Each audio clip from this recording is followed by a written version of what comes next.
I want to thank my colleagues, Senator Graham, Senator Wicker, for their leadership from the beginning on this issue and their tireless advocacy to fix what is clearly a wrong for our men and women in uniform, and in particular the military groups that are behind me for really the emails, the calls, because when we first had this press conference before this budget deal was inked, I heard really crickets, and then we heard from them.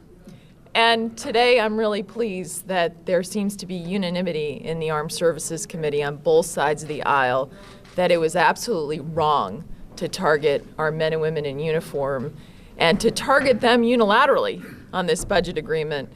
What does it say in terms of our priorities that the federal employees were grandfathered, yet those who have taken the bullets for us were not? And so we're going to fix this. And I think we heard today that a military retirement is very different than anyone else's retirement in the sense that many of them have endured multiple deployments, that they've moved around many times, so have their spouses, and that we have to recognize with this, to fix it, that what they have done and the sacrifices that they have made, that their retirement benefits are a reflection of the sacrifices that they make that are very different from your average civilian worker in terms of the danger they have faced on our behalf. And so the proposal that I will be introducing today, and I believe that my colleagues Senator Graham and Senator Wicker will co-sponsor, is to pay for this, because if we don't pay for this, then we're only further adding to the problems we face with sequestration. We're only further adding to the $17 trillion in debt. And ultimately, we don't want to further take it from the readiness of our troops if we don't find ways to pay for this outside of the military budget. And so previously, I had introduced a proposal that would require anyone who is filing a tax return to seek the additional child tax credit to put a Social Security number on their return to seek that credit.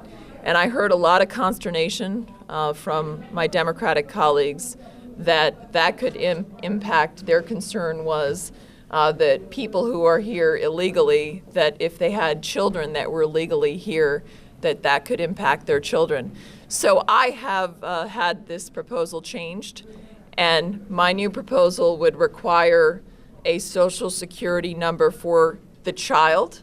And so if you are an American citizen and you are here as a child, even of an illegal immigrant, and you would have a Social Security number, and as long as you can put a Social Security number for the child, that you are seeking the tax refund for the additional child tax credit, we will do two things. We can pay for the military retiree cuts plus more, because we've been told that this scores at about $20 billion over the next 10 years, so we can easily pay for this. And frankly, we have enough money left over to address other issues, even if there's an interest in addressing a 3-month extension of unemployment. We can pay for that as well and still return money to the deficit. But this will be introduced to fix our military retirees, these cuts that were absolutely unfair. I've heard the concerns of my Democratic colleagues. I've modified this proposal to try to meet their concerns, and I hope that I can get some bipartisan support for this. And again, when I say it does two things, let me just remind everyone here that this was raised in a Treasury IG report in 2011, and that right now we're seeing, with the way that this provision, the additional child tax credit, is being administered, we're seeing massive examples of fraud where people are claiming kids that don't even exist or don't live in this country.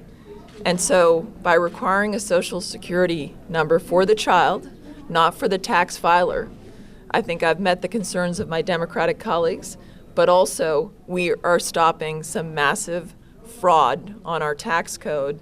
And it seems to me that we could put that money to good use for our men and women in uniform to fix this military retiree COLA cut. And I hope that this accommodation will bring bipartisan support for this. And I will continue to look for ways to pay for this to make sure that we can right this wrong. I want to speak for